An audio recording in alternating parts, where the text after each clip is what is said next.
Hey everyone, welcome to my blog. Finally ঈদের পর আমার ফ্রেন্ডের সাথে দেখা করার সময় বের করতে পেরেছি। বাড়িতে আসার পর থেকে বেশ ব্যস্ত সময় কাটছিল, তাই এতদিন আর দেখা করা হয়ে ওঠেনি, কিন্তু আজকে অবশেষে সেই সুযোগটা হয়েছে। আমার ভয়েসটা একটু অন্যরকম লাগতে পারে কারণ আমার ঠান্ডা লেগেছে, so please just ignore it. তো আর দেরি না করে চলো শুরু করা যাক। তো আজকে আমার দুইজন ফ্রেন্ড এসেছে, আরেকজন আসতে পারেনি। আসলে বড় হওয়ার সাথে সাথে একটা জিনিস রিয়েলাইজ করা যায়, সবাই মিলে সময় বের করে দেখা করাটা ধীরে ধীরে অনেক কঠিন হয়। আগে যখন ইচ্ছা তখনই দেখা হয়ে যেত, কিন্তু এখন সবারই আলাদা ব্যস্ততা থাকে, তাই একসাথে হওয়ার সুযোগ পেলে সেটা অনেক স্পেশাল। আমরা গিয়েছিলাম ডিসি কলোনিতে, এখানে সবাইকে প্রায় দেখি ছবি তুলতে, সো আমরাও গিয়েছিলাম সেই উদ্দেশ্যে। সেই দিন অনেক বেশি রোদ ছিল, তাই বেশিক্ষণ আর দেরি না করে আমরা জাস্ট কিছু ছবি তুলে চলে আসি রেস্টুরেন্টে।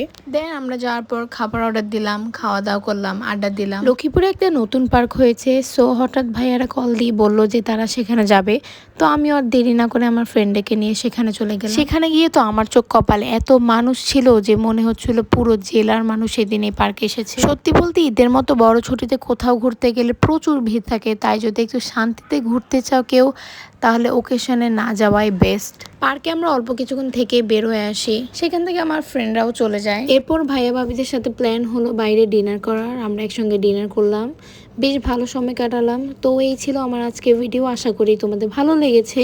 If you guys liked my video, don't forget to follow me. Bye guys.